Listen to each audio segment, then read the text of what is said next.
Merhaba arkadaşlar, kanalıma hoş geldiniz. Bugün sizlerle bu süveterleri yapıyoruz. Bu modelde belirli bir zincir sayısı vererek çalışmadım. Beden ölçüsü, ip özelliği, ip kalınlığı, tığ numarası, el sıklığına göre sayılar bedenlere göre tutmuyor. Şu anda kendi elimizde olan iplerimizle kendi vücut hatlarımıza göre bunu rahatlıkla öreceğiz. Birazdan yapım aşamasında gösterdiğim şekilde ölçü alırsak bütün bedenler için uygundur. Hatta çocuklar için de yapabilirsiniz, yetişkinler için de örebilirsiniz. Sadece dikkat etmeniz gereken videoyu atlamadan izlemeniz. Bütün detayları sırasıyla gösterdim. Elinize alışınca bir süveter yaklaşık 5-6 saat içinde rahatlıkla bitiyor. Videolarda marka göstermek sıkıntı olduğu için marka gösteremiyorum. Ben yurt dışında yaşıyorum. Yabancı marka ip kullanıyorum. İpin özelliği %100 akrilik. 199 gramda 325 metre ip varmış. İplerin arkasındaki tığ önerisine göre 5 mm tığ kullandım.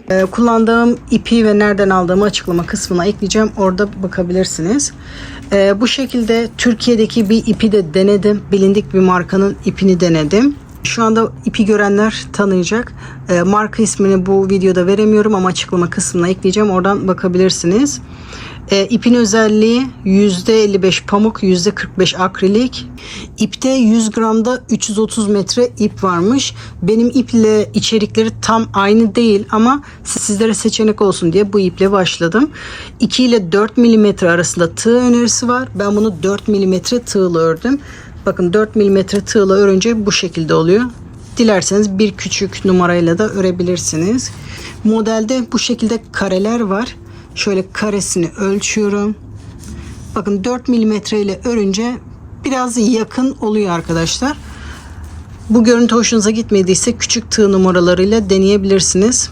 Nasıl duruyor diye sizlere de göstermek istedim. Bu şekilde duruyor. İnci de takınca gayet güzel duracak. Buna yaklaşık 350 metre kadar ip gitti.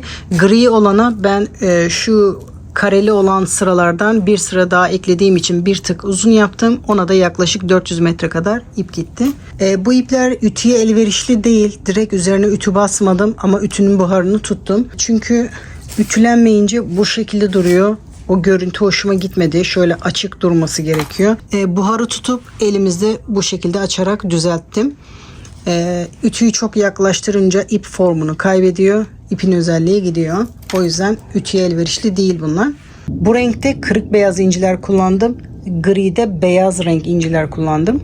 Şimdi model benim için farklı görünüyor. Şu açıdan bakınca kare. Bu ortası yuvarlak. Ama şu şekilde de bakınca burası bana çiçek gibi görünüyor. Şu yapım aşamasında bazı terimler kullanacağım. Ne demek istediğimi göstermek istiyorum. Şimdi bu örneğe baktığım zaman burada bir yuvarlak görünüyor. Yuvarlak dediğim zaman bu kısmı anlatıyorum. Şu şekilde bakıldığı zaman kare olarak görüyorum. Kare dediğim zaman şu kısımdan bahsedeceğim. Bir de şu açıdan bakınca da burası çiçek gibi görünüyor. Bazen çiçek kelimesini de video içinde kullanacağım. Ben bu incileri modeli bitirdikten sonra üzerine diktim. Tam ortada duruyor. Tabii yapılış aşamasında bu incileri de ekleyebilirsiniz isteğe bağlı olarak. Ama daha sonradan dikince tam ortada duruyor. Ben bunu yapılış aşamasında denedim. Bu inciler tam ortalara denk gelmiyor. Şekilleri yamuk yumuk duruyor. O yüzden o görüntü hoşuma gitmedi. Bu şekilde en son bittikten sonra üzerine diktim. Şimdi sizleri daha fazla bekletmeden yapım aşamasına geçebiliriz. Şimdi modele zincir çekerek başlıyorum. Normal. Elimizi sıkmadan, çok da gevşek bırakmadan zincirimizi çekiyoruz. Bu şekilde birazdan ölçü alacağım şekle gelene kadar bu şekilde zincir çekiyoruz arkadaşlar. Zincirimizi çekerken de sizlerden ricam videoların daha çok kişilere erişmesi için videomu bir beğen ve yorum yaparak destek olabilirsiniz. Bu videoları hazırlamak hem maddi hem manevi olarak hiç kolay değil arkadaşlar. Çok emek harcıyorum. Ben de emeklerim karşılığını alabilmem için videoyu şu anda bir durdurup bir beğen ve yorum yaparak destek olabilirsiniz. Bir diğer ricam da eğer bu video sizin için faydalı olduysa bunu yorumlar kısmında belirtirseniz sizden sonra gelecek kişilerin de bu videoyu izlemesine vesile olabilirsiniz arkadaşlar. Şimdi bu zincirleri saymadan gelişi güzel zincir çekiyoruz. Göğüs kısmının etrafını saracak şekilde o ölçüye kadar zincirimizi çekelim. Sayılı bir zincir çekmiyoruz. Göğüs çevresini sarana kadar zincirimizi çekelim. Şimdi zincirimi çektim, ölçüyorum. Şimdi bunu göğüs kısmından ölçü alıyorum. Bu göbek kısmı daha geniş bir ölçü ise bu kısımdan da alabilirsiniz. Bu kısım en geniş nokta olduğu için en geniş noktadan ölçümü alıyorum. Hafif bol bırakıyorum. Aldığım bu ölçünün buraya işaretimi takıyorum. Şimdi bunu işaretimi aldıktan sonra zincir çekmeye devam ediyorum. Kaç tane zincir çektiysem de ekstra zincirleri sayıyorum.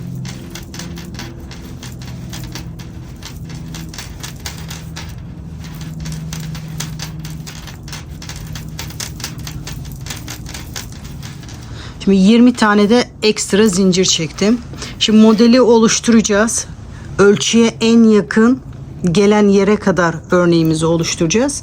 Şimdi buradan döneceğimiz için bu aldığımız işareti diğer tarafa kaydırıyoruz. İşareti çıkardım. Ekstra 20 zincir çekmiştim. Şimdi buradan ekstra 20 zincir sayıyorum.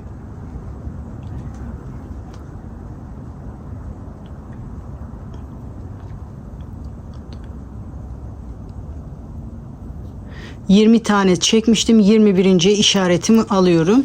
Yani şu çektiğimiz ekstra zinciri baş kısmına taşımış olduk. Hala işaretimiz aynı. Emin değilseniz tekrar şu işaret aldığımız yerden bitiş yerine doğru bu şekilde tekrar az önce ölçü aldığımız gibi alabilirsiniz. Şimdi taban kısmını oluşturmaya başlayabiliriz. Bu şekilde vücuda ölçü alarak yapmamın sebebi ip kalınlıkları, beden ölçüleri kişiye göre değişiyor. Bu şekilde yaptığım şekilde yaparsak bütün bedenler, bütün ipler için uygun oluyor. Bu şekilde başlamanız güzel olacaktır. Şimdi tığıma 2 sefer dolayarak 12. zincirde üçlü trabzan yapmaya başlıyoruz.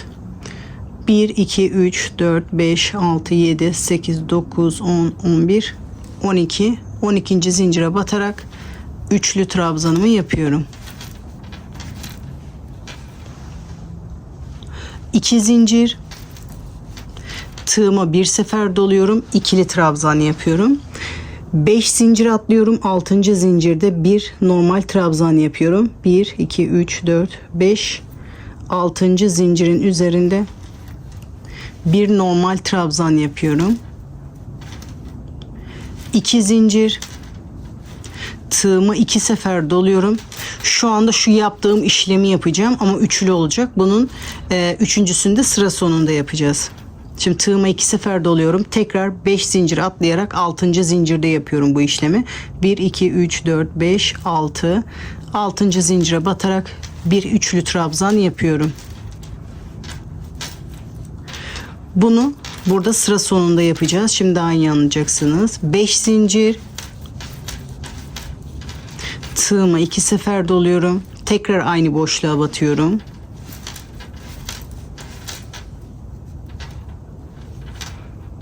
Beş zincir, tığıma 2 sefer doluyorum. Tekrar aynı noktaya batıyorum.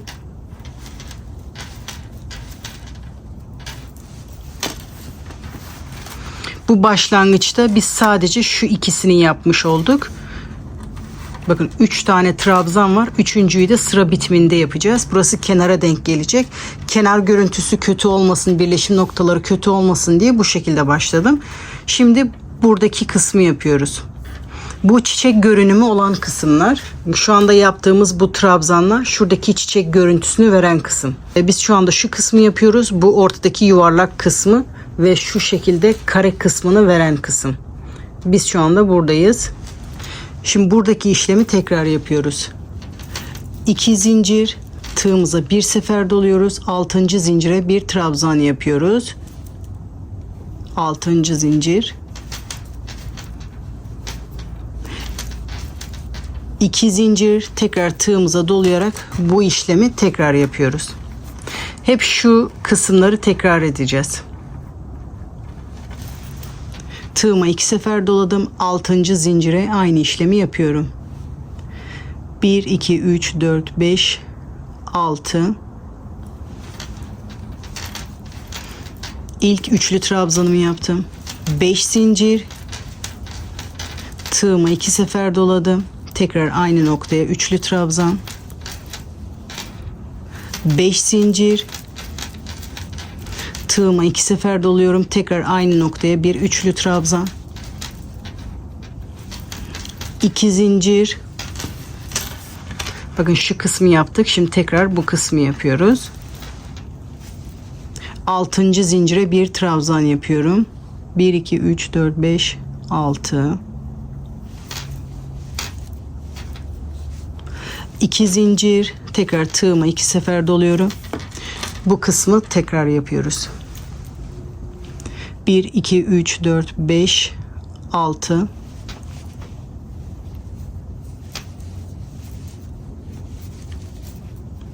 5 zincir, tığımı 2 sefer doluyorum. Tekrar aynı boşlukta üçlü trabzanımı yapıyorum.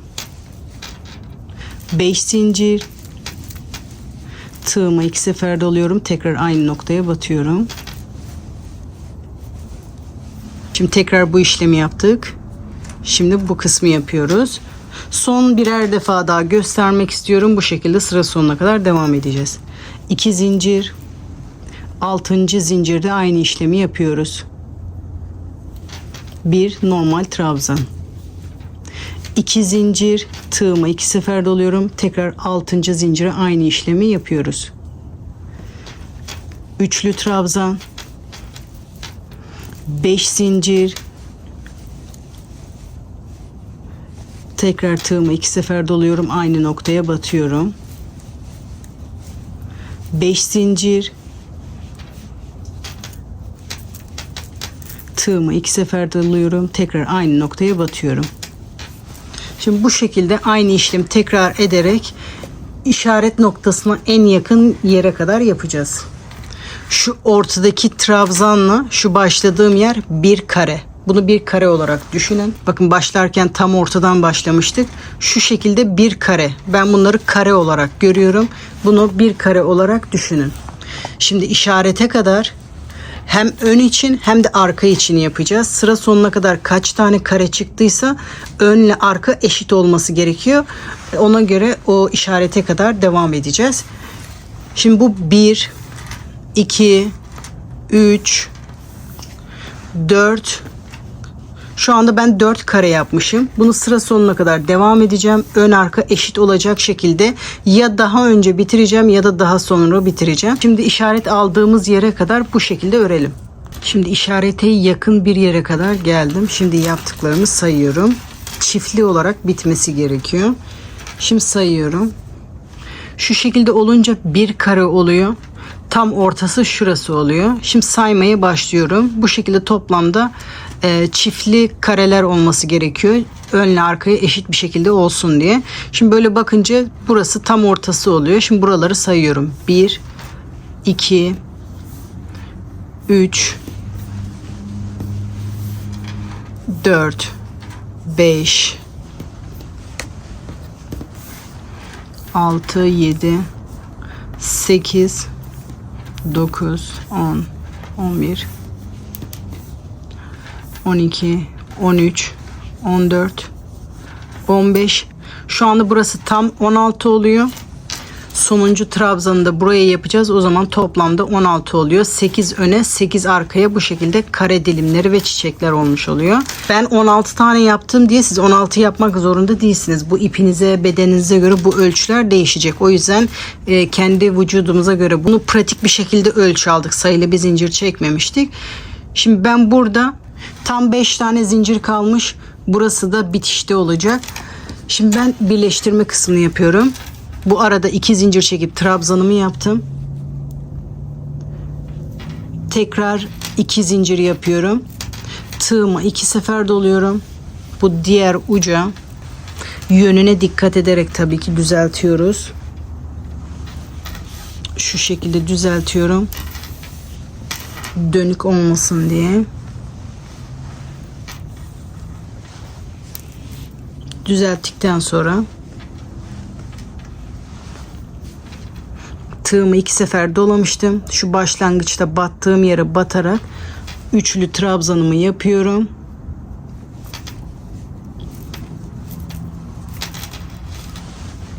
Şimdi buralardaki gibi 3 tane trabzan oldu. Şimdi aradaki 5 zinciri yapıyorum. 5 zincir. Şimdi sıramı birleştiriyorum. Buradan beri sayıyorum. 6. zincire bir iz sürme yapıyorum. Bu şekilde sıramızı birleştiriyoruz. Şimdi bu alt kısmını da, bu aralarda 5 zincir vardı. Şimdi burada da sayıyoruz. Kaç zincir? 1, 2, 3, 4, 5 zincir sayıyoruz. Oraya işaret alalım. Benimki şu anda tam denk geliyor. Buraya kadar sökmem gerekiyor. Şimdi zincirimizi söküyoruz.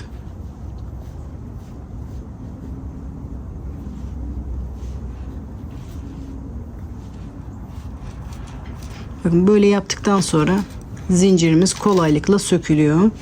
İşaret aldığım yere kadar söktüm. Şu anda burada 5 tane zincir var. İpimi iğneye geçiriyorum. Bu başlangıçta battığım yere batarak orada ipimi bağlıyorum.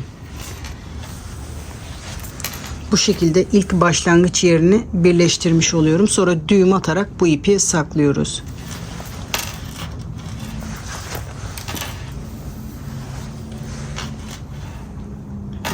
Düğüm atıyorum, sonra bu trabzanın içinde saklıyorum. Bu zincirin içinde de saklayabilirsiniz ama orada lastik yapacağımız için zorlanmayalım diye burada trabzanın içinde saklıyorum. Sonra ipimizi burada kesiyoruz.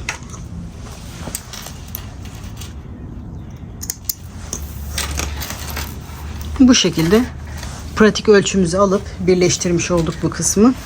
Şimdi yeni sıraya başlıyoruz. Normalde bunu dönerek devam edebiliriz. Ama kol oyuntusunu yaptıktan sonra tersine döneceğimiz için görüntü kötü olmasın diye normal gidiş yönüne göre dönmüyorum. Tersine dönüyorum. Diğer yöne doğru dönerek yeni sıraya o şekilde başlıyorum. Şimdi burada 11 zincir çekerek yeni sıraya başlıyorum. 4, 5, 6, 7, 8, 9, 10, 11. Şimdi bu sırada batacağımız yerleri göstermek istiyorum. Diğer sırada şu şekilde üçlü trabzanlar yapmıştık ve aralarda 5 zincir çekmiştik. Şimdi burada bu kısma batmıyoruz. Bu ortadaki yuvarlaklığı oluşturacağız. 5 zinciri yaptıktan sonra bakın şu kısımda çektiğimiz 5 zincirlere batacağız. Aynı şekilde de burada. Şimdi tığımı bir sefer doluyorum. Gösterdiğim yerdeki 3. zincire batarak bir normal trabzan yapıyorum. Şimdi tekrar 5 zincir çekerek yuvarlaklığı oluşturmaya devam ediyoruz. 5 zincir çekiyorum. Sonra bu diğer tarafta yaptığımız 3 tane üçlü trabzanın bu aradaki 5 zincirine batıyoruz. Bu taraftakine şu anda battığımız işlemi yapıyoruz. Bunu diğer karede yapacağız. Şu anda ilk karemiz, ortada yuvarlak oluşturuyoruz. Burada da çiçekler oluşuyor. Şu anda yarısı oluyor burada. Diğer sırada tüm olacak. Şimdi bu aradaki yuvarlaklığı yapıyoruz. Buradaki 5 zincire batacağız. Tığıma bir sefer doluyorum. Bakın bu kısma batmıyoruz. Bu üçlü trabzanlar arasındaki 5 zincirin 3. zincirine batarak bir normal ikili trabzan yapıyoruz. Tekrar 5 zincir.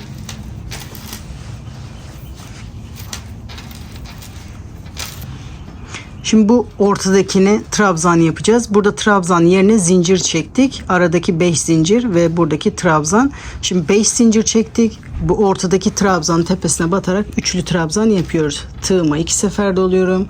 Bu ortadaki trabzanın tepesinde üçlü trabzanımı yapıyorum.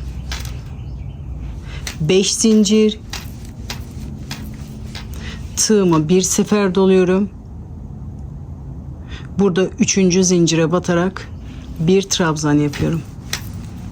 Şimdi ikinci kareye geçmiş olduk. Burada bir kareyi bitirdik. Şimdi ikinci kareye başladık. 5 zincir çekeceğiz. Bu ortadaki yuvarlağın zincirini çekmiş oluyoruz. 5 zincir. Şimdi burada 3 tane trabzanın arasındaki 5 zincire batarak 3. zincire bir trabzan yapacağız. Aslında örnek çok kolay. 3. zincire batarak bir trabzan. Şimdi tekrar 5 zincir çekerek bu trabzanın tepesinde üçlü trabzan yapacağız. 1, 2, 3, 4, 5. Tığıma 2 sefer doluyorum. Bu trabzanın tepesinde üçlü trabzanımı yapıyorum. Şimdi burada da bakın bu çizgiler tam karenin bittiği yer. İkinci kareyi de bitirdik. Şimdi üçüncü kareye başlıyoruz. Bakın 1, 2. Şimdi üçüncü kareye başlıyoruz. 5 zincir çekerek bu aradaki boşluğun üçüncü zincirine batıyoruz. 5 zincir. Tığımı bir sefer doluyorum. Bakın burada üçüncü zincire batarak bir trabzan yapıyorum. 5 zincir. Buradaki yuvarlak kısmı için 5 zincir çektim. Bu diğer üçlü trabzanların olduğu yere batarak trabzanımı yapıyorum. Üçüncü zincire batarak bir trabzan. 5 zincir. Tığımı iki sefer doluyorum. Ortadaki trabzan tepesinde bir üçlü trabzan yapıyorum. Üçüncü kareyi de tamamladık. Son bir defa daha göstermek istiyorum. Ondan sonra sıra sonuna kadar aynı şekilde yapıyoruz.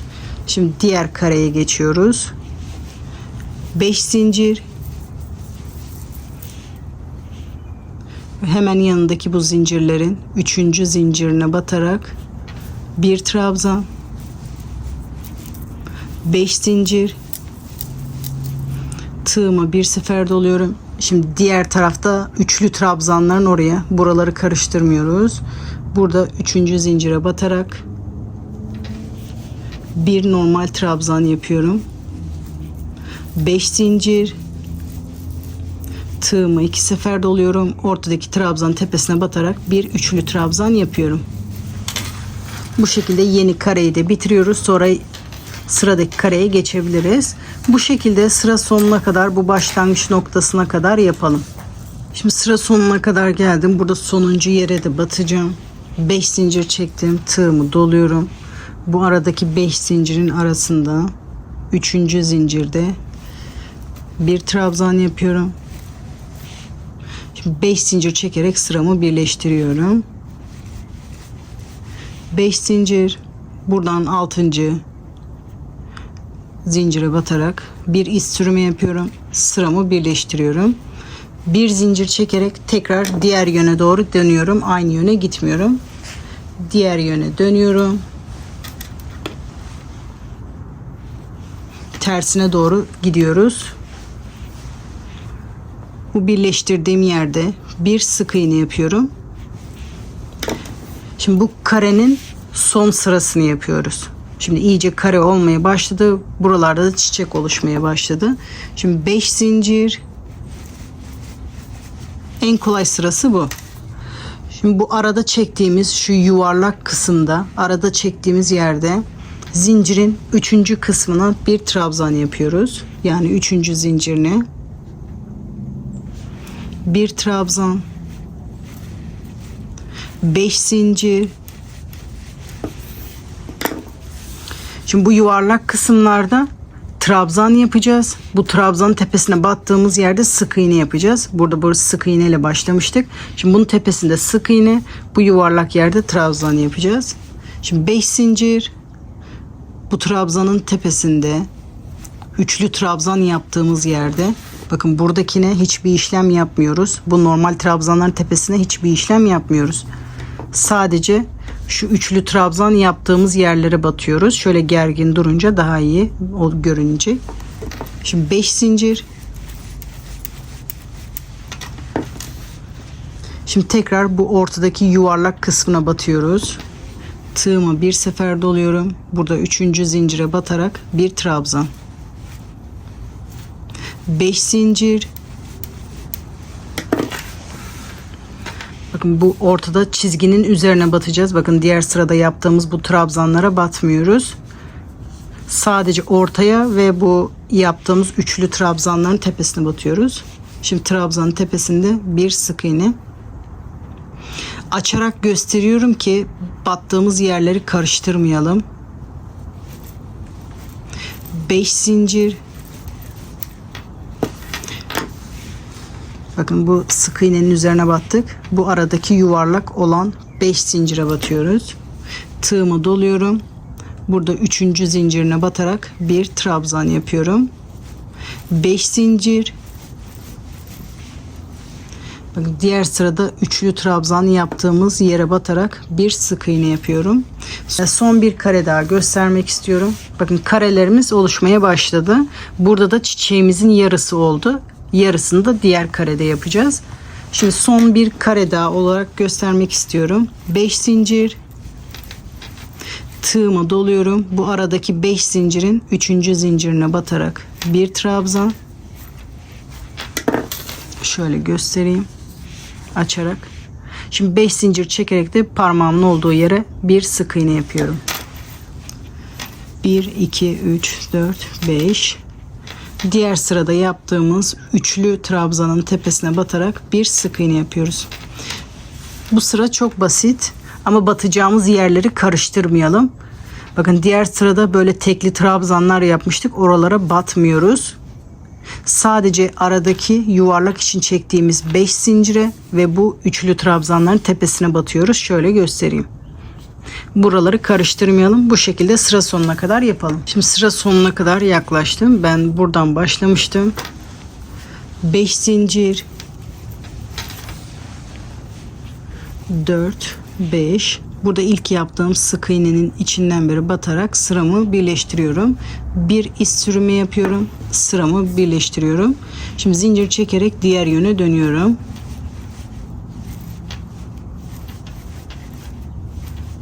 Bir zincir çekiyorum. Diğer yöne dönüyorum. Şimdi bu ilk sırayı yapıyoruz. İlk sırada şu şekilde zincir çektikten sonra bir tane üçlü trabzan yapmıştık. Şimdi 11 zincir çektikten sonra tığıma 2 sefer doluyorum. Sık iğnenin tepesine batarak bir üçlü trabzan yapıyorum. Aynı ilk sıradaki gibi sonuncu trabzanı da sıra sonunda yapacağız. Şimdi şu kısmı yapıyoruz. Burada zincir sayarak yapmıştık. Artık bu kısımda zincir saymıyoruz. 2 zincir. Zincir saymıyoruz dediğim kısım bu. Direkt bu trabzanın üzerinde bir trabzan yapıyoruz. Burada 6. zincirde yapmıştık. Burada artık trabzanın üzerine yapıyoruz. Şimdi aynı yere denk geliyor. Bu kısmı, yani şu yuvarlak kısmı yapmaya başlıyoruz. Çiçeğinde şimdi bu sırada da çiçeği tamamlıyoruz. Bakın şu kısım çiçek gibi görünüyordu. 2 zincir. Tığımıza 2 sefer doluyoruz. Bakın burada sık iğnenin tepesinde üçlü trabzan yapmaya başlıyorum. İlk üçlü trabzanım, arada 5 zincir, tekrar tığıma 2 sefer doluyorum. Aynı noktaya batarak tekrar bir üçlü trabzan yapıyorum. 5 zincir, tığıma 2 sefer doluyorum. Tekrar aynı noktaya batarak üçlü trabzanımı yapıyorum. Onu da şuradaki kısmı yaptık. Şimdi tekrar bu ara kısmı yapıyoruz. 2 zincir çekiyorum. Bu diğer sırada yaptığım trabzanın tepesine bir normal trabzan yapıyorum. 2 zincir, tığıma 2 sefer doluyorum. Şimdi sırada sık iğnenin tepesine üçlü trabzan yapıyorum. 5 zincir, tığıma 2 sefer doluyorum. Tekrar aynı noktada bir üçlü trabzan. 5 zincir, tığıma 2 sefer doluyorum. Tekrar aynı noktaya batıyorum. Üçlü trabzanımı yapıyorum. Bu sırada yeni kareye ve yuvarlığa başlıyoruz ve çiçeği de bu sırada tamamlamış oluyoruz. Bakın 3 tane üçlü trabzanı yaptıktan sonra aynı buradaki gibi trabzan yapıyoruz tepesine. 2 zincir, tığıma 1 sefer doluyorum. Buradaki trabzanın tepesinde bir trabzan yapıyorum. 2 zincir. Şimdi sık iğnenin tepesinde buradaki 3 tane üçlü trabzanı yapıyoruz. Tığıma 2 sefer doluyorum. Sık iğnenin tepesinde üçlü trabzanımı yapıyorum. 5 zincir, tığıma 2 sefer doluyorum. Tekrar aynı noktada üçlü trabzanımı yapıyorum. 5 zincir, tığıma 2 sefer doluyorum. Tekrar aynı noktada üçlü trabzanımı yapıyorum. Çiçeğimizi bu şekilde tamamlamış oluyoruz. Şimdi aradaki bu trabzanı yapıyorum. Son bir defa daha göstermek istiyorum. 2 zincir, tığıma bir sefer doluyorum. Bu trabzanın üzerinde bir trabzan yapıyorum. Diğer sırada bir trabzan, bir sık iğne. Trabzanın üzerine trabzan, sık iğnenin üzerine bu 3 tane üçlü trabzanı yapıyoruz. 5 zincir, tığıma 2 sefer doluyorum. Sık iğnenin tepesinde üçlü trabzanımı yapıyorum. 5 zincir, tığıma 2 sefer doluyorum. Aynı noktada üçlü trabzanımı yapıyorum. 5 zincir, tığıma 2 sefer doluyorum. Aynı noktaya batarak üçlü trabzanımı yapıyorum. 2 zincir, tığıma bir sefer dolayarak sıradaki trabzanın tepesinde bir trabzan yapıyorum. Bu sırayı da bu şekilde sıra sonuna kadar tamamlıyorum. Sıra sonuna kadar geldim. Trabzanın tepesine bir trabzan yaptım. Şimdi burada sırayı birleştireceğiz. 2 zincir, tığıma 2 sefer doluyorum. Bu ilk battığım yere batarak bir üçlü trabzan yapıyorum. Arada 5 zincir. Burada sırayı birleştirdiğim gibi sırayı birleştiriyorum. 6. zincire batarak bir iz sürümü yapıyorum. Sırayı burada birleştiriyorum. Şimdi tekrar 11 zincir çekerek yeni sıraya başlıyorum. Diğer yöne, tersine doğru dönüyorum. Sıramı o şekilde yapıyorum.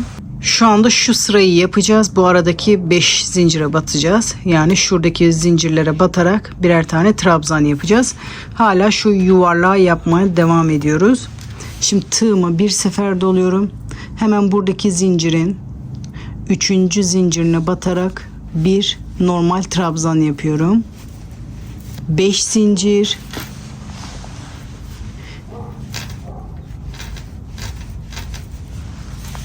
şimdi diğer sırada bu yaptığımız üçlü trabzanların arasındaki ilk 5 zincire batarak bir trabzan yapacağım. 3. zincire batarak bir trabzan yapıyorum.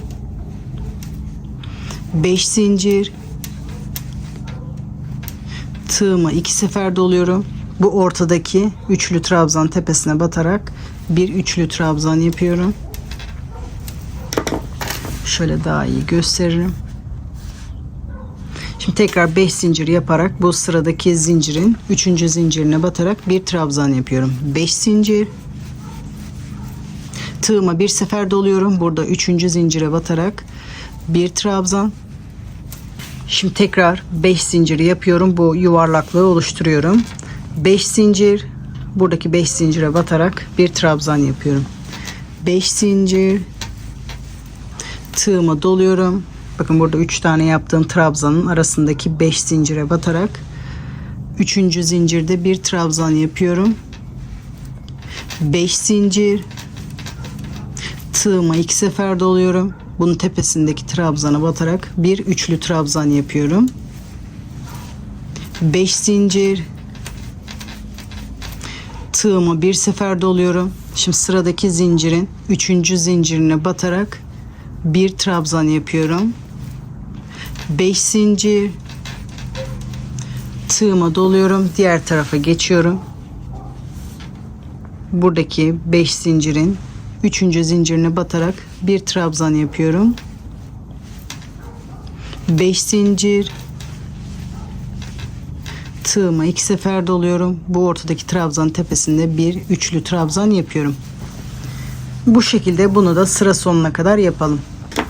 Şimdi sıra sonuna kadar geldim. Buradaki zincirdeki trabzanı da yaptım. 5 zincir çekerek sıramı birleştiriyorum. 5. Buradan 6. zincire batarak bir iz sürme yapıyorum. Sıramı burada bitiriyorum. Şimdi tekrar bir zincir çekerek yeni sıraya başlıyorum ve diğer yöne dönüyorum. Şimdi bu kareyi bitirmek için yaptığımız zincirli kısmı yapacağız. 5 zincir çekerek başlıyorum. 1. Düğümümü de bu şekilde saklamak için bir o tarafa bir bu tarafa yapıyorum. 2, 3, 4 ve 5. Şimdi 5 zincir çektikten sonra tığıma doluyorum. Bakın bu orta kısmında, yuvarlak olan kısmında 5 zincir çekmiştik. Burada bir trabzan yapıyoruz. Tığıma bir sefer doluyorum. Burada 3. zincire batarak bir trabzan yapıyorum. 5 zincir. Burada üçlü trabzan yapmıştık. Onun tepesine batarak bir sık iğne yapıyoruz. Buradaki trabzanların tepesine batmıyoruz. Sadece bu ara zincire batıyoruz ve sonra bu üçlü trabzanın tepesine batarak bir sık iğne yapıyorum. 5 zincir. Diğer sırada bu orta yuvarlağı tamamlamak için 5 zincir çekmiştik. Onun ortasına batarak bir trabzan yapıyorum. Tığımı bir sefer doluyorum. 3. zincire batarak bir trabzan yapıyorum. 5 zincir. Burada üçlü trabzan yapmıştık. Üçlü trabzanın tepesinde bir sık iğne yapıyorum. 5 zincir. Tığıma bir sefer doluyorum. Bu sıradaki karenin bu orta yuvarlağında bu 5 zincirin 3. zincirine batarak bir trabzan yapıyorum. Batacağımız yerleri öğrenirsek o zaman bir karıştırma olmuyor. 5 zincir. Bakın buradaki üçlü trabzanın tepesine batarak bir sık iğne yapıyorum. Son bir kare daha göstermek istiyorum. Ondan sonra kendimiz yapabiliriz. Şimdi 5 zincir çekip bu aradaki 5 zincirin 3. zincirine trabzan yapıyoruz. 5 zincir. Tığıma bir sefer doluyorum. Burada 3. zincire batarak bir trabzan yapıyorum. 5 zincir.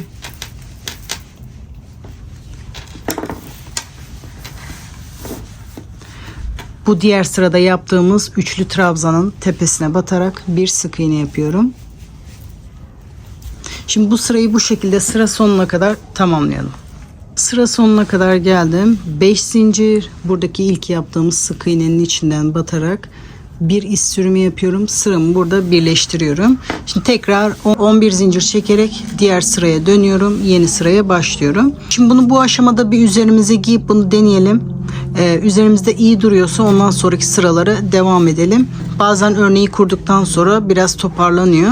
Bu aşamada bir deneyelim. Bu sizin için küçükse bu yaptığımız karelerden bir tane öne bir tane arkaya ekleyebilirsiniz. Bu her kare içinde 12 zincir gerekli, 24 zincir ekleyerek bunu devam edebilirsiniz. Her şey normalse, prova yaptıktan sonra her şey normalse bu son 3 sırayı tekrar ederek bunu büyütüyoruz arkadaşlar. Şimdi videoyu ben daha fazla uzatmak istemiyorum. Bu şekilde kareler oluşturuyoruz. Şimdi bu bitirdiğimiz sıra bu karenin son sırası, diğer sıranın da karenin başlangıcı olmuş oluyor. Şimdi bu 3 sırayı tekrar ederek bunu koltuk altına kadar örüyoruz. Kişiye göre, bedene göre, ipe göre bu sıralar farklı olduğu için şu kadar sıra örelim diyemiyorum. Bunu kendi elbiselerimizi ölçerek, bunun lastik kısmı olacağını da düşünerek kol altına kadar bunu örelim. Dediğim gibi şu 3 sırayı tekrar ederek bunu koltuk altına kadar örelim. Ben bunu kendime ölçü alarak koltuk altına kadar ördüm. Lastik kısmını da hesaplayarak. Benim yaptığım sıralarda yapmak zorunda değilsiniz. Ben toplamda 5 tane kare olana kadar ördüm. Şimdi koltuk altına geçebiliriz. Siz de bunu kendi kıyafetlerinize ölçerek kaç sıra yapmak istiyorsanız o şekilde yapabilirsiniz.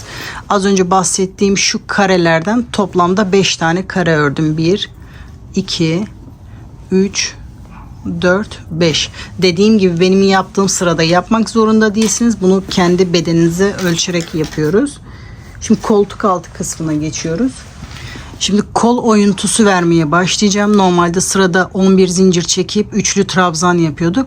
Şimdi o kısmı yapmayacağım.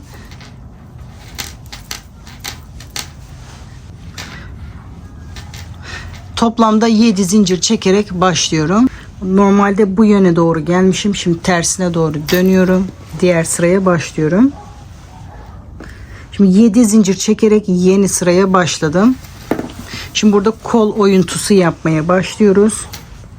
Şimdi normalde 11 zincir çekip burada üçlü trabzan yapıyorduk. Yeni kareye başlayabilmek için. Ama biz şurada bir oyuntu yapacağız. O yüzden şimdi 7 zincir tığıma bir sefer dolayarak şu trabzanın tepesinde bir trabzan yapıyorum. Şu sırayı yapıyoruz ama şuraya kadar kesmiş oluyoruz. Sadece şu kısmı yapmış oluyoruz. Şimdi tekrar normal sıraya devam ediyoruz. 2 zincir tığıma 2 sefer doluyorum. Burada sık iğnenin tepesinde üçlü trabzanlarımı yapmaya başlıyorum. 5 zincir tığıma 2 sefer doluyorum. Tekrar aynı boşlukta üçlü trabzanımı yapıyorum. 5 zincir tığıma 2 sefer doluyorum. Tekrar aynı boşlukta üçlü trabzanımı yapıyorum. Şimdi buradan sonrasını normal sıralardaki gibi yapıyoruz. Şimdi bu bedeni yaparken kaç tane kare yaptıysak yarısını ayarlamamız gerekiyor. Ben bunun taban kısmını kurarken bu karelerden toplamda 16 tane yapmıştım. 8 öne 8 arkaya yaptım. Şimdi burası kol altı. Diğer kol altına işaret alıyorum. 1, 2, 3, 4, 5, 6, 7, 8. Hemen 8.'nin yanında işaret alıyorum. Siz de öne kaç kare, arkaya kaç kare verdiyseniz oraya işaret alalım ortaya. Şimdi bu işareti aldığımız yere kadar normal sırada ördüğümüz gibi örüyoruz. Şimdi bunun tepesine batıp trabzan yapacağım. Bu şekilde işaret aldığımız yere kadar örelim. İşaret aldığım yere kadar geldim. Normalde burada 3 tane üçlü trabzan yapıyorduk. Şimdi burada da kol oyuntusu yapacağız. Şimdi burada da 2 zincir 2 sefer dolayarak bu sık iğnenin tepesinde bir üçlü trabzan yapıyorum. Buradaki sık iğnenin tepesinde bir üçlü trabzan yapıyorum. Sırayı bu şekilde bitiriyorum. Şimdi 5 zincir çekerek diğer yöne dönüyorum. Şimdi burası bu yaptığımız yuvarlak kısım. Biz burada çiçeği iptal ettik. Şimdi 5 zincir diğer yöne dönüyorum.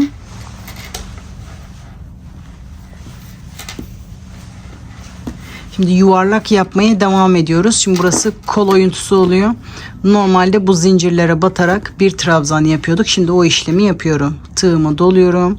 Bu üçlü trabzanın yanındaki iki üçlü trabzan arasındaki 5 zincirde 3. zincire batarak bir trabzan yapıyorum. Şimdi bundan sonrası normal sıralarda yaptığımız işlem. 5 zincir tığıma 2 sefer doluyorum. Bu üçlü trabzanın tepesine batarak bir üçlü trabzan yapıyorum. 5 zincir sıradaki 5 tane zincirin 3. zincirine batarak bir trabzan, 5 zincir diğer taraftaki bu 5 zincirin 3. zincirine batarak bir trabzan yapıyorum. Bunu da normal sıralarda yaptığımız gibi yapıyoruz sıra sonuna kadar. Bu diğer koltuk altına kadar yapıyoruz. Sonra orada da kesme yapıyoruz. Bu diğer kol altına kadar buraya kadar örelim. Sonra burada da koltuk altını kesiyoruz. Şimdi diğer kol altına kadar geldim. Buradan başlamıştık. Böyle 5 zincir çekerek dönmüştük. Şimdi burada da hala orta yuvarlağı yapmaya çalışacağız ama sırayı da bitirmemiz gerekiyor. Şimdi bu son trabzanın tepesine battıktan sonra buradaki 5 zincire de battım. Şimdi normalde aralarda 5 zincir çekiyorduk. Şimdi 2 zincir tığıma 2 sefer doluyorum. Buradan bakın burada 7 zincir çekerek dönmüştük. 3. zincire buradan 3. zincire batıyorum. Bir üçlü trabzan yapıyorum. Hem sırayı bitirmiş oluyorum. Hem de yuvarlağı bu şekilde oluşturmuş oluyoruz. Şimdi yeni sıraya bu trabzanın tepesinden başlamam lazım ki bu kol oyuntusunu verelim. Şimdi 5 zincir diğer yöne dönüyorum. Bunu kesme işlemi için yapıyorum. Bu kol oyuntusunu verebilmek için bu trabzanın tepesine batarak bir sık iğne yapıyorum. Şimdi yeni sıraya oradan başlamış oluyoruz. Burada kol oyuntusu verdik. Hem de yarım kare oldu burası şimdi. Burasını artık normal sıralarda yaptığımız gibi yapıyoruz. 5 zincir. Tığımı bir sefer doluyorum. Normal sıralarda yaptığımız burada 3. zincire batarak bir trabzan yapıyorum. 5 zincir. Normal sıralarda yaptığımız gibi burada üçlü trabzan tepesine batarak bir sık iğne yapıyorum. Bu sırayı da sıra sonuna kadar bu şekilde bu trabzan tepesine kadar örelim. Sıra sonunu birlikte yapalım. Buraya kadar örelim. Şimdi sıra sonuna kadar geldim. Şimdi burayı bu şekilde bırakıp da diğer yöne de dönebilirsiniz. Şu anki yapacağım işlemi de yapabilirsiniz. Tığıma 2 sefer doluyorum. Buradan 3. zincire batarak bu şekilde üçlü trabzan da yapabilirsiniz. Ya da az önce dediğim gibi sadece direkt zincir çekerek de diğer sıraya dönebilirsiniz. Şimdi diğer yöne dönüyorum. Burada sık iğnenin tepesinde de bir iz sürümü yapıyorum. Yeni sıraya oradan başlıyorum. Şimdi ilk sırada başladığımız gibi bu sıraya başlayacağız. Bu kol oyuntusunu sadece bir karede yapıyoruz. Şimdi burada bir karede, arkada da bir karede yapacağız. Şimdi bundan sonrasını düz olarak devam ediyoruz. Kesme işlemi yapmıyoruz artık. Düz olarak devam edeceğiz. Düz olarak da ilk sıralarda başladığımız gibi başlıyoruz. 11 zincir.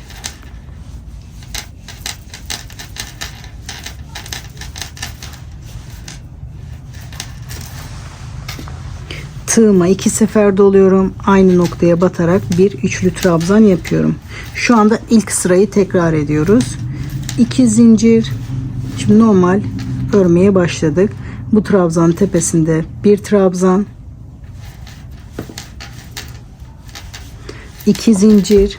Tığıma 2 sefer dolayarak burada sık iğnenin üzerinde 3 tane üçlü trabzan yapıyorum. 5 zincir. Tığıma 2 sefer doluyorum. Aynı noktaya batarak üçlü trabzan yapıyorum. 5 zincir. Tığıma 2 sefer doluyorum. Aynı noktaya batarak üçlü trabzanımı yapıyorum. 3 tane üçlü trabzan. 2 zincir. Bu trabzan tepesinde bir trabzan. Bu şekilde normal sıralarda yaptığımız gibi yaparak sıra sonuna kadar yapıyoruz. Şimdi burada da yarım yapmıştık. Burada tam kare olana kadar öreceğiz. Buraya kadar örelim. Dediğim yere kadar geldim. Bakın kol altında burayı yarım yapmıştık. Buraya kadar ördüm. Şimdi bir tane üçlü trabzan yaptım. Tekrar 5 zincir çekiyorum. Aynı boşlukta bir üçlü trabzan daha yapıyorum. Burayı bu şekilde bitiriyoruz. Yeni sıraya başlıyoruz. Bu şekilde düz olarak bitecek. Tersine dönüyoruz. Karenin yarısı. Şimdi diğer sıraya dönelim. 11 zincir.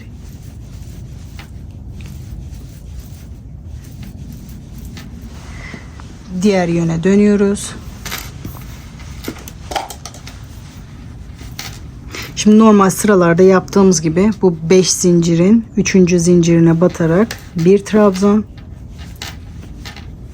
5 zincir, buradaki 5 zincirin 3. zincirine batarak bir trabzan, 5 zincir, üçlü trabzanın tepesine batarak üçlü trabzanımı yapıyorum. Şimdi bu sırayı da normal sıralarda yaptığımız gibi bu kısımları devam ediyoruz. Burada sıra sonuna kadar örelim. Şimdi sıra sonuna kadar geldim. Bu kenarı da düz bir şekilde bitireceğiz. Burası kenar kısmı, burası artık düz olacak. Şimdi bu yuvarlak kısımlardaki zinciri yaptım. 5 zincir. Şimdi o yuvarlak kısmı yapacağım. Normalde burada 5 zincire batıyorduk. Şimdi aradaki 5 zincir ve trabzan olarak bu tek parça şu anda. Buradan 3. zincire batarak bir normal trabzan yapıyorum. 5 zincir. Tığımı 2 sefer doluyorum. Tekrar buradan 3. zincire batarak trabzanımı yapıyorum.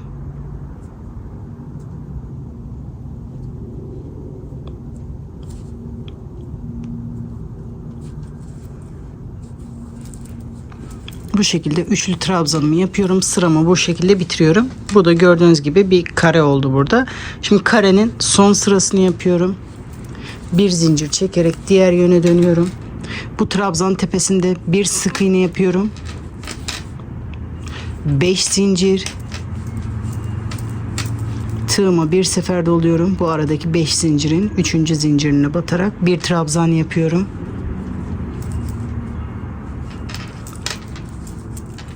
5 zincir. Buradaki trabzan tepesine batarak bir sık iğne yapıyorum. Normal sırada yaptığımız işlemi yaparak sıra sonuna kadar örelim. Buraya kadar örelim. Sıra sonunda birlikte yapalım.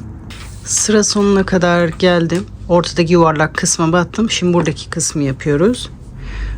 6. zincire batarak bir sık iğne yapıyorum.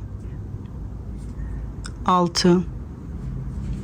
Bu şekilde sıramı bitiriyorum. Aynı buradaki gibi zincir çekerek yeni sıraya başlıyoruz.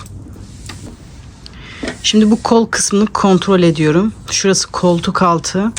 Şu anda benim için yeterli bir kol oyuntusu değil. Yeterli kol ölçüsüne gelebilmek için şu yaptığımız kare işlemi devam ettireceğiz. Siz de bu şekilde kol oyuntusuna bakarak buraya kaç sıra daha kare eklemeniz gerekiyor onu hesaplayabilirsiniz.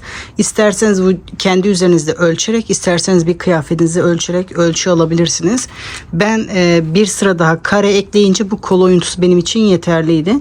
Dediğim gibi benim yaptığım sıralarda yapmak zorunda değilsiniz. İpiniz daha ince olabilir. Kareli sıralardan belki 2 sıra daha eklemeniz gerekiyor. Onu siz kendi kıyafetlerinizi ölçerek o kısmı belirleyin arkadaşlar. Benim yaptığım sırada yapmak zorunda değilsiniz. Şimdi ben bu kareli sıralardan bir sıra daha ekleyeceğim. Ama bu sırada yaka oyuntusu da yapmaya başlayacağız. Son kareli sırada yaka oyuntusu yapacağız. Ben burayı yaptım. Şimdi sonuncu kareli sırayı yapacağız ve yaka oyuntusu vereceğiz. Şimdi ekstra bir kareli sıra daha eklemek istiyorsanız şu anda yaptığımız bu kareli sıradan yani 3 sıradan ekleyin. Son kareli bölümde şu anki yapacağım işlemi yapın. İlk sırayı normal bir şekilde yapıyoruz. İkinci sırada kesmeye başlıyoruz. Şimdi bu sırayı normal sıralarda yaptığım şu ilk sırayı yapacağım. 11 zincir çekerek dönüyorum.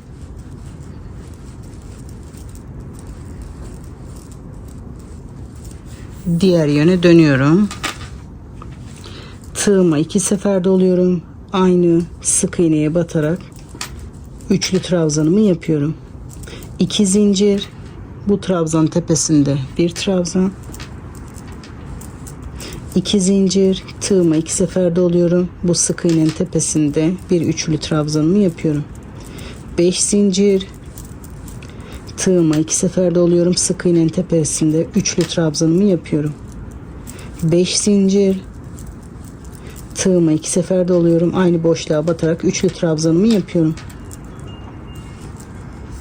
Bu şekilde sıra sonuna kadar örelim. Buraya kadar örelim. Sıra sonuna kadar geldim. 2 zincir. Tığıma 2 sefer doluyorum. Burada sık iğnenin tepesinde üçlü trabzanımı yapıyorum. Tekrar 5 zincir. Tığıma 2 sefer doluyorum. Sık iğnenin tepesinde üçlü trabzanımı yapıyorum. Şimdi yeni sıraya dönüyoruz. Toplamda 6 tane benim karem var. Sizin de kaç tane varsa ona bir göz atalım. Şimdi dağılımını yapmamız gerekiyor. Bu diğer modelde bunda 6 tane bu karelerden vardı. Gördüğünüz gibi bir tam kare omuza verdik. Bunda da aynı şekilde bir tam kare omuza verdim. İkinci karelerin yarısı omuza, yarısı yakaya vermiş oldum. 2 tam kare ortada, yarım da kenarlara vermişim. Şimdi aynı şekilde dağılımını diğer modelde de yapmam gerekiyor. Sizde toplamda kaç tane varsa sayalım. Omuzlar aynı olacak. Yaka genişliği de ona göre olacak. Normalde buna 2 omuza iki yakaya verseydim yaka çok küçük oluyordu. İlk önce yaka genişliğini ayarlıyoruz. Kalanını omuzlara doğru veriyoruz. Şu anda benim sayılarım diğeriyle aynı. 6 tane kare var. Bir tam omuza, bir de yarım olarak omuza vereceğim. 1,5 omuza, 2 tam 2 yarım da yakaya vereceğim. Bu yaka genişliği benim için ideal. Sizler de bu şekilde yakayı hesaplayabilirsiniz. Şimdi bir tam, bir yarım, şuraya işaret alalım. Aynı şekilde diğer omuza da işaret alıyorum. Bir tam, bir yarım. Şimdi bu sırada yaka yapmaya başlıyoruz. Başlangıç kısmı normal sırada yaptığım gibi 11 zincir çekerek yeni sıraya başlıyorum.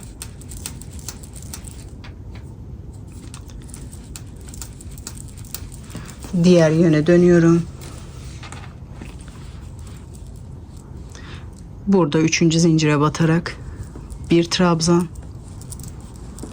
5 zincir, 5 zincir, buradaki ara 3. zincire batarak bir trabzan.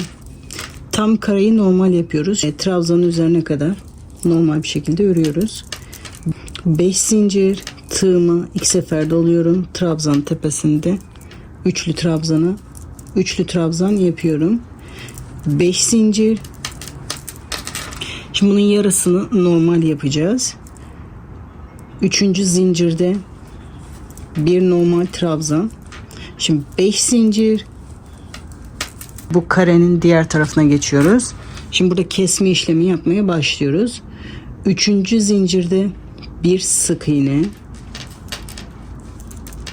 5 zincir.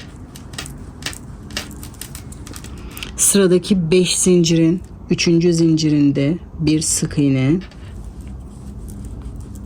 5 zincir. Buradaki 5 zincirin 3. zincirine bir sık iğne. Bu işlemi diğer işaret aldığımız yere kadar devam edeceğiz. Şu üçlü trabzanların arasındaki beşli zincirlere batarak bu işlemi yapıyoruz. 5 zincir. Buradaki 5 zincirin 3. zincirine batarak bir sık iğne. 5 zincir. Bu yuvarlak kısımlara batmıyoruz. Buraya gelerek 3. zincirde bir sık iğne. 5 zincir. Buradaki 5 zincire gelerek 3. zincirde bir sık iğne. Şimdi işaret aldığım yere kadar geldim. Şimdi bundan sonrası normal olarak devam edeceğim. 5 zincir. Tığıma doluyorum. Buradaki 3. zincire batarak bir trabzan yapıyorum. 5 zincir. Bu trabzanın tepesinde üçlü trabzanımı yapıyorum. 5 zincir. Tığıma bir sefer doluyorum. 3. zincirde bir trabzan. 5 zincir. Buradan bu trabzanın yanından beri sayıyorum. 3. zincirde bir trabzan yapıyorum.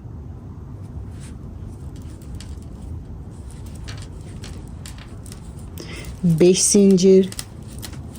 Tığıma 2 sefer doluyorum.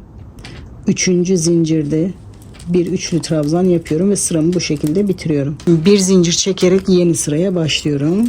Bir zincir, sonra diğer yöne dönüyorum. Şimdi omuz kısmı yapmaya devam ediyorum. Şu anda son sırayı yapacağım.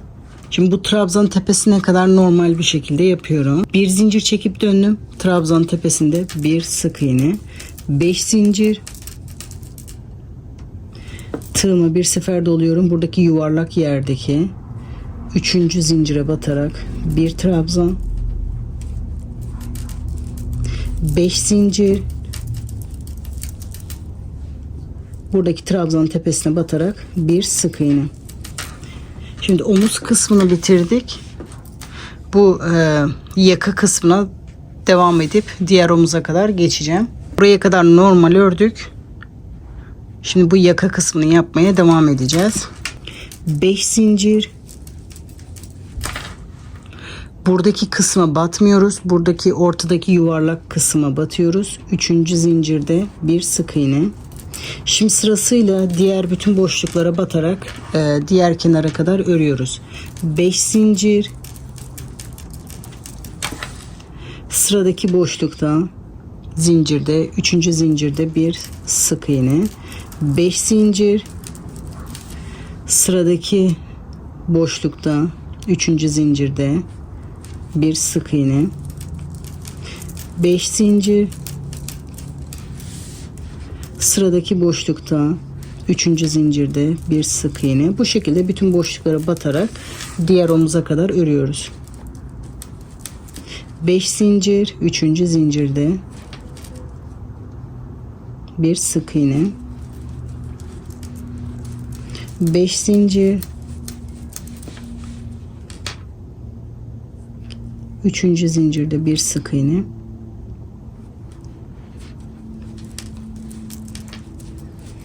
5 zincir, burada 3. zincirde bir sık iğne, diğer omuz kısmına kadar geldik. Buradaki boşluktaki kısma batmıyoruz. Bakın burası karenin devamı. Buradaki zincir kısmına batmıyoruz. Buradaki trabzanların tepesine batıyoruz. 5 zincir, trabzanın tepesinde bir sık iğne. Şimdi bundan sonrası normal sırada yaptığımız işlem. 5 zincir, tığıma doluyorum. Bu yuvarlak kısımdaki 3. zincire batarak bir trabzan yapıyorum. 5 zincir, buradan 6. zincire batarak bir sık iğne yapıyorum.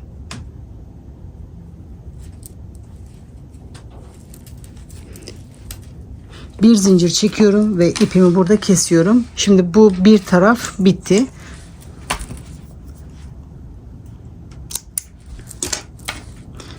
İpimi ilmekten çıkarıyorum. Bu tek taraf bitti. Şimdi diğer tarafı da aynı bu yaptığımız tarafa bakarak örüyoruz arkadaşlar. Şimdi gidiş yönüne göre bakıyoruz. Oradan başlıyoruz. Gidiş yönüne göre bu şekilde başlıyor. Giderken böyle örmüşüm. Şimdi diğer yöne dönmem gerekiyor. Bu tarafta başlamam gerekiyor. Ben başlangıcını göstereceğim. Ondan sonra siz kendiniz diğer tarafa bakarak bu kısmı yapabilirsiniz ya da videoyu geri alarak izleyebilirsiniz. Şimdi ipimi alıyorum. Bir zincir çekerek başlıyorum. Şimdi aynı noktaya başlıyorum. Yarım diğer tarafta bu yarım kareyi yaparken en son battığım yere batarak oradan başlıyorum. Şimdi bu diğer sırada bitiş kısmı, şu başlangıç kısmı için diğer tarafa bakmam lazım. Sırayı bitirince de bitiş kısmına buraya bakmanız gerekiyor. Şimdi diğer taraftan başlamışım. Diğer tarafta başlangıç kısmı burası. Bakın 7 zincir çekerek başlamışım. Bu trabzanın tepesinde bir trabzan yapmışım. Başlangıçta diğer tarafa bakacağım. Bitiş kısmında da buraya bakacağım. Bakın burası bitiş kısmı, trabzan var. Şimdi 7 zincir çekerek başlıyorum. 1 2 3 4 5 6 7. Tığıma doluyorum. Bu trabzan tepesinde bir trabzan yapıyorum. Şimdi kol oyuntusuna başladık burada. Tekrar 2 zincir çekerek tığıma 2 sefer doluyorum. Bu sık iğnenin tepesinde üçlü trabzanları yapmaya başlıyorum. 5 zincir, tığıma 2 sefer doluyorum. Tekrar burada trabzan yapıyorum. Bir sefer daha üçlü trabzan yaparak bu sırayı tamamlıyorum. Şimdi dediğim gibi bu ön tarafa ya da ön arka hangi tarafı seçtiyseniz. Şimdi diğer parçanın aynısını buraya yapıyoruz. Ondan sonra omuzları birleştireceğiz. Şimdi bunu da diğer parçadaki gibi bitirelim. Şimdi bu parçayı da aynı diğer taraftaki gibi yaptım. Bir zincir çekip ipimi biraz uzun kesiyorum. Dikme işleminde kullanabilmek için. Şimdi ipimi kesiyorum.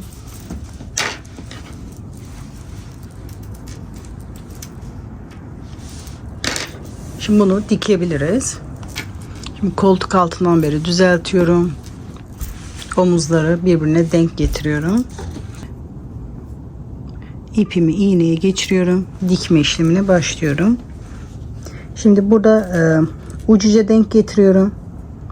Burada sık iğnenin bir teline, buradaki sık iğnenin de bir teline batarak Bu şekilde ilk önce bir sağlamlaştırıyorum. Ondan sonra sırasıyla zincirlerin birer tane tellerini tutarak dikiyorum bu şekilde. İstediğiniz şekilde dikebilirsiniz. Bir oradan bir oradan da yapabilirsiniz. Sarma şeklinde de dikebilirsiniz. Bu sizin isteğinize kalmış. Bu şekilde bu çizginin tepesine kadar dikiyoruz. Şimdi bu karenin oradaki trabzanın oraya kadar geldim. Burada düğüm atıyorum. İsterseniz bir sefer, isterseniz iki sefer düğüm atıyorum. Sonra tersten bu ipimi saklıyorum. Bu diktiğim yerin arkasından beri ipimi gezdiriyorum. Sonra ipimi kesiyorum. Aynı şekilde diğer omuzu da dikiyoruz. Şimdi omuz dar görünüyor ama kol lastiği, yaka lastiği de ekleyince omuz daha iyi görünecek.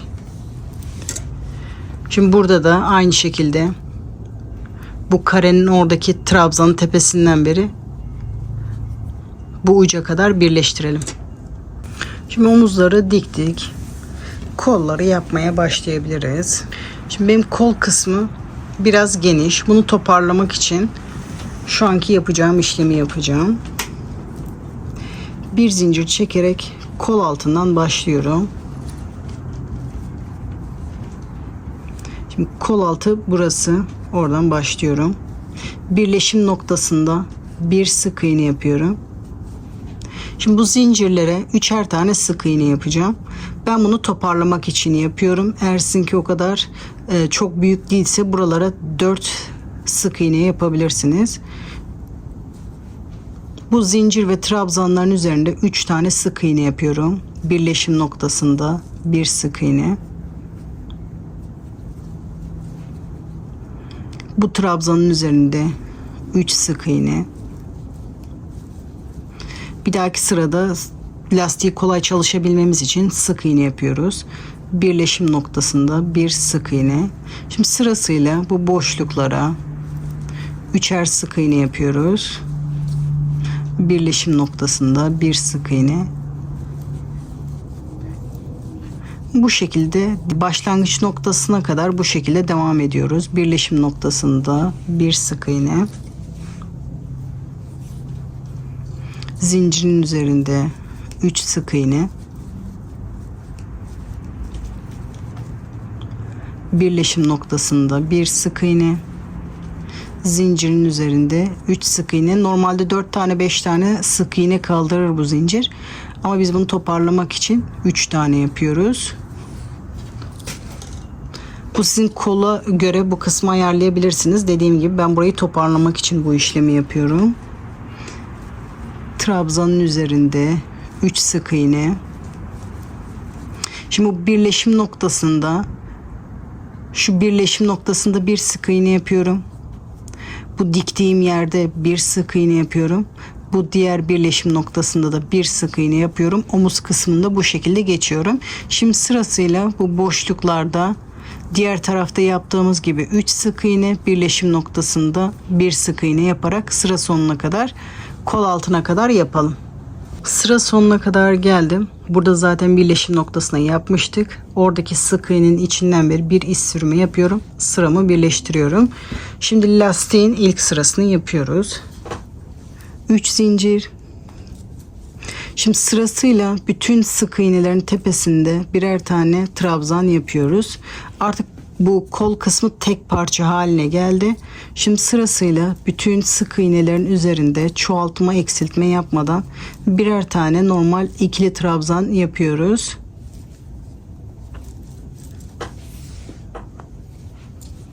Normal hırkalarda yaptığım lastiği yaptım buna. Sırasıyla bütün sık iğnelerin üzerine bu şekilde trabzan yaparak bu başlangıç noktasına kadar yapalım. Sıra sonuna kadar geldim. Bu ilk trabzanın tepesine batarak bir iz sürümü yapıyorum. Sıramı birleştiriyorum. Şimdi lastiğin ikinci sırasına geçiyoruz. 3 zincir. Bu sırada artık trabzanların tepesine batmıyoruz. Şimdi trabzanların bu şekilde tersinden ya da düzünden çalışacağız. Şimdi düzünden trabzanın arkasından beri bu şekilde lastik çalışıyoruz. Şimdi sıradaki trabzanın arkasından beri, sıradaki trabzanın benden tarafta, bu diğerin ters. Bunlara ben bir düz bir ters olarak söylüyorum. Şimdi bir düz bir ters, bu şekilde bir düz bir ters yaparak sıra sonuna kadar yapalım. Bunu bu şekilde sıra sonuna kadar yapalım. Şimdi sıra sonuna kadar geldim. Sonuncu trabzana bir düz denk geldi. Sıradaki zincire tersten batmayacağım. Şu anda direkt sırayı birleştirdiğim zaman zaten bu arkadaymış gibi görünüyor. O yüzden devam etmeyeceğim. Şimdi bu lastiği ben bu şekilde 2 sıra olarak bırakacağım. Siz bunu devam etmek istiyorsanız şu şekilde devam edebilirsiniz. 3 zincir. Diğer sırada düz yaptığımıza düz, ters yaptığımıza ters yaparak bu şekilde devam edebilirsiniz. Bu kolu istediğiniz genişlikte yapabilirsiniz. Ben 2 sırayla bırakacağım. İpimi kesiyorum, arkada saklıyorum.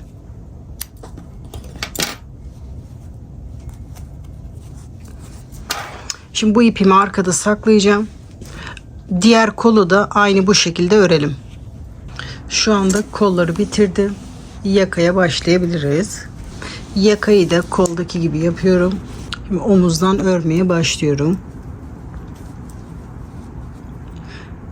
Ek yerinde bir sık iğne yapıyorum. Aynı koldaki gibi. Bu birleşim noktasında bir sık iğne. Yakayı toparlamak için yapıyorum. 3'er tane sık iğne yapıyorum buraya.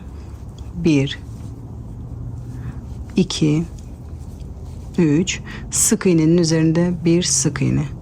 Zincirlerin üzerinde 3 tane. Sık iğnenin üzerinde bir tane. Yakayı da bu şekilde tamamlıyoruz. Boşluklarda 3 sık iğne, sık iğnenin üzerinde bir tane yaparak yakayı toparlıyoruz. Omuza kadar geldim. Zincirde 3 tane yaptım. Burada sık iğnenin tepesinde bir sık iğne. Ek yerinde bir sık iğne. Diğer taraftaki bu birleşim noktasındaki sık iğneyi de bir tane yaparak omuzu bu şekilde tamamlıyorum. Diğer omuza kadar tekrar örmeye devam ediyorum. Sıra sonuna kadar geldim. Boşlukta 3 sık iğne yaptım. Buradaki ek yerine de bir sık iğne yapıyorum. İlk yaptığım sık iğneye batarak bir iz sürümü yapıyorum. Sıramı birleştiriyorum. Şimdi aynı koldaki gibi bütün sık iğnelerin üzerine birer tane trabzan yapıyoruz. 3 zincir. Sırasıyla bütün sık iğnelerin üzerine bu şekilde birer tane trabzan yapalım. Çoğaltma, eksiltme yok. Bütün sık iğnelerin üzerine bu şekilde birer tane trabzan yapalım. Artık bu tek parça oldu yakamız. Burada sıra sonuna kadar örelim. Sıra sonuna kadar ördüm. Bu ilk yaptığım trabzanın tepesine batarak sıramı birleştiriyorum. Şimdi aynı koldaki gibi lastik yapıyoruz. 3 zincir. İlk trabzanın bu şekilde düzünden, ikinci trabzanın tersinden, sıradaki trabzanın düzünden, burayı da aynı koldaki gibi bir düz bir ters yaparak sıramızı oluşturuyoruz. Bir düz bir ters, bir düz bir ters yaparak sıra sonuna kadar örelim. Yakayı da sıra sonuna kadar ördüm. İlk trabzanın tepesine batarak bir iz sürümü yapıyorum. Bir zincir çekerek ipimi kesiyorum. Buna daha fazla sıra eklemek istiyorsanız kolda gösterdiğim gibi ekleyebilirsiniz. Yakaya da 2 sıra benim için yeterli. Şimdi bu ipi arkada saklıyorum. Ondan sonra etek ucuna geçebiliriz.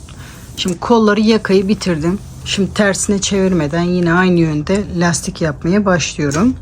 Şimdi lastik kısmı da isteğe bağlı. Bunu toparlamak istiyorsanız aynı koldaki ve yakadaki gibi toparlayabilirsiniz. Şimdi yan dikişten başlayacağım. Ek yeri olan yerden başlayacağım.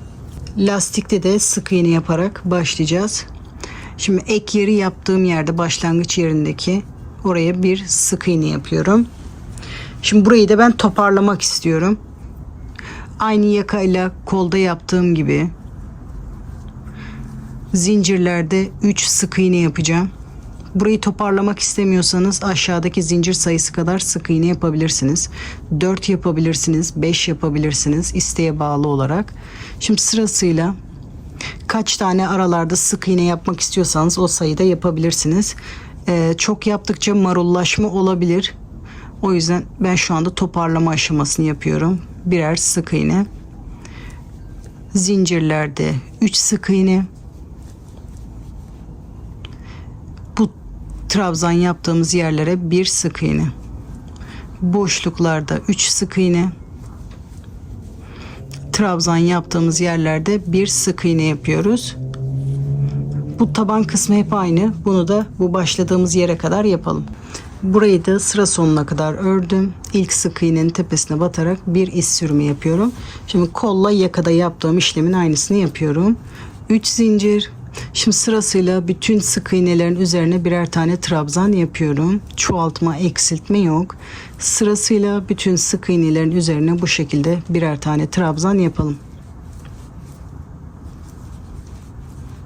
Bu şekilde bu başlangıç noktasına kadar örelim. Burayı da sıra sonuna kadar geldim. İlk trabzanın tepesine batarak bir iz sürümü yapıyorum. Sıramı birleştiriyorum. 3 zincir çekerek yeni sıraya başlıyorum. Aynı kolla yakada yaptığım işlemi yapıyorum. Bir düz, bir ters,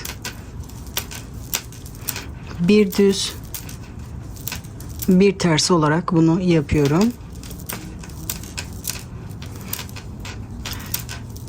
Aynı işlemi tekrar ediyorum. Bir düz, bir ters. Aynı kolla yakada yaptığım işlem. Bunu da bu şekilde sıra sonuna kadar yapalım. Şimdi sıra sonuna kadar geldim. Son trabzanın tersinden yaptım. Buraya batmayacağım. İlk trabzanın tepesine batarak iz sürümü yapıyorum. Şimdi bu etek ucunda bir sıra daha ekleyeceğim. 2 sıra dar geldi. O yüzden bir sıra daha ekleyeceğim. 3 zincir. Düze düz, tersi ters yapıyoruz. Diğer sırada ne yaptıysak bu sırada da onlara aynısını yapıyoruz. Düz, ters, düz ve ters. Bu sırayı da bu şekilde sıra sonuna kadar tamamlayalım. Şimdi sıra sonuna kadar geldim. İlk trabzanın tepesine batarak bir iz sürümü yapıyorum. Sıramı birleştiriyorum. Şimdi buna daha fazla lastik eklemeyeceğim. Eğer eklemeyi düşünüyorsanız bu son sırayı tekrar ederek ekleyebilirsiniz. İpiniz ince olabilir. Lastiğiniz bu genişlikte olmayabilir. Daha fazla sıra ekleyebilirsiniz. Benim yaptığım sıraları yapmak zorunda değilsiniz. Şimdi bu ipi arkada saklıyorum.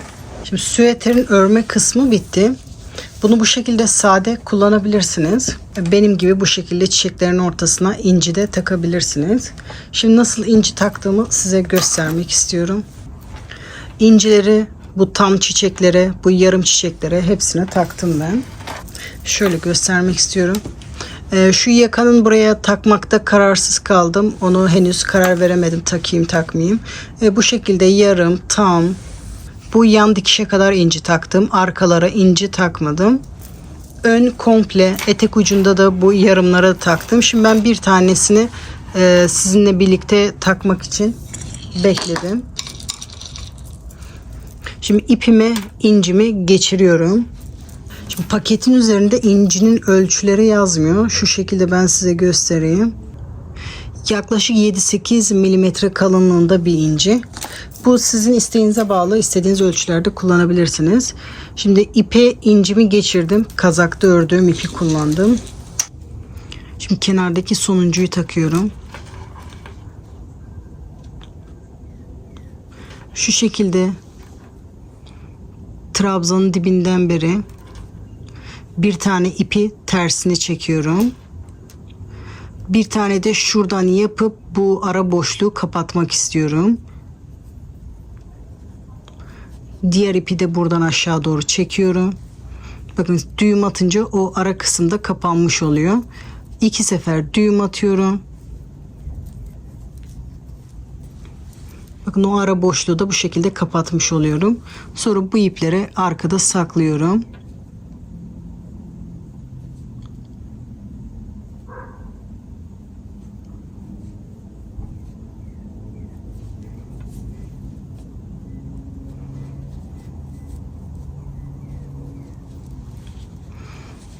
Aynı şekilde bunu da bu kısımlarda böyle trabzanların arkasında ipimi sakladım. Şu şekilde birer tane tellerine tığımı geçirdim. Sonra ipleri trabzanların arkasında sakladım. Zincirlerin arkasında da saklayabilirsiniz. Sonra fazlalık ipi kesiyoruz. Bu şekilde sırasıyla bütün çiçeklerin ortasına incilerimizi dikiyoruz. Dediğim gibi sade olarak da kullanabilirsiniz ama ben inciyi çok yakıştırdım. Bu şekilde öne komple ekledim. Dediğim gibi bu yaka kısmına şu anda emin olmadığım için ekleyemedim. Şimdi bunları üzerimde görebiliriz. Modelin yapılışı bu kadar. Umarım sizler de izlerken keyif almışsınızdır. Kanalıma hala abone değilseniz kanalıma ücretsiz abone olabilirsiniz. Zili açarak sıradaki videolardan anında haberdar olabilirsiniz arkadaşlar. Videoma hala beğeni atmadıysanız bir beğeni atarak bana destek olabilirsiniz arkadaşlar. Sıradaki videolarda görüşmek üzere.